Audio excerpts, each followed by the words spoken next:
I wonder if without compromise to that blob, people are afraid of, they don't really have a mafia on their side. The Bush wing of the Republican Party, I think protects. There's strong representation in the Justice Department and in the DOD and CIA and State Department. There's no representation of that in the populist wing. So there's like no protection against attempts to use dirty tricks to kill the careers of Republican, Congress people. So I wonder how much of that is appeasement because there is no mob for the populist faction of the GOP.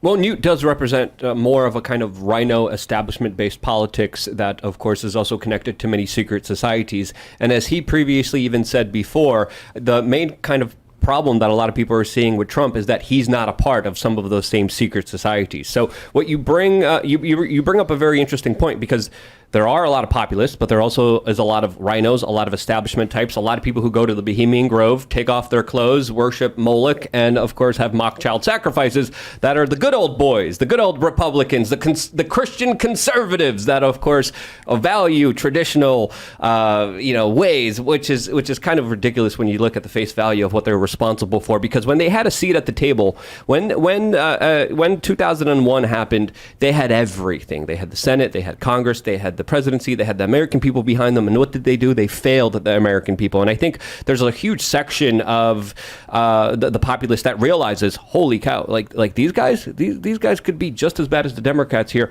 We have to speak out against this. And I could understand your kind of sentiments here, but when looking at the current situation that we're in, the left side is pretty bad. The right side, it's pretty bad too. So I think this is the current predicament that a lot of people are left in, kind of questioning and wondering, where do we go from here?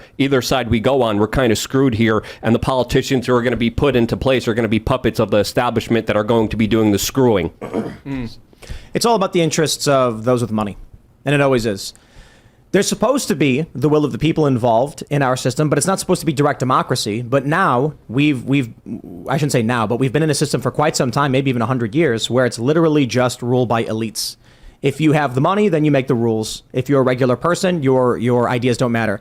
And some may argue that there's a meritocracy in this. Like, well, if you work hard enough and you're smart enough and you make all that money, well, then you will get an outsized voice. It makes sense. Those of merit and capability. The problem is the purpose of our government was that the opinions of people who work regular jobs and live humble lives matter as well.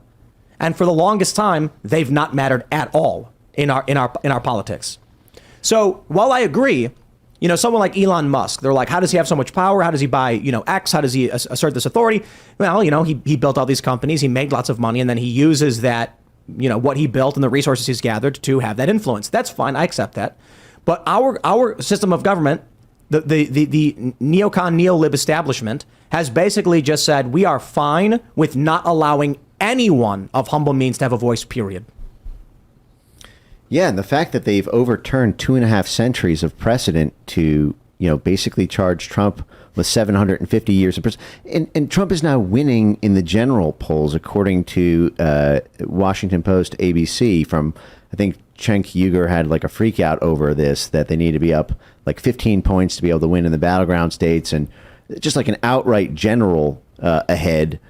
And the guy is facing 750 years in prison. This was something that we never even put a toe over that line before.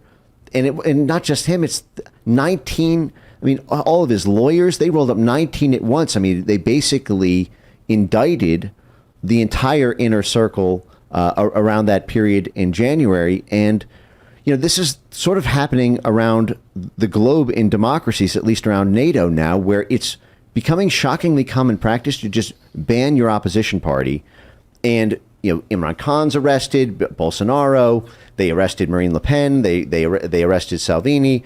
Every populist leader, there seems to be an immune system with the foreign policy establishment that when a populist leader rises to power for the interests of the people who live there, rather than the interests of the international, assets that they hold or resources or investments, then there is a sort of immune system within the Justice Department or within the national security state to use dirty tricks to take them out. And there's been no adaptation in the past several years on the populist side. I mean, you can see sentiment rising, but what is there to protect Matt Gaetz when he runs for governor if he starts to win. I mean, you can easily imagine, Merrick Garland taking him for something. The FBI went after Gates just recently. Already. And they're investigating him on a whole bunch of BS ethics garbage.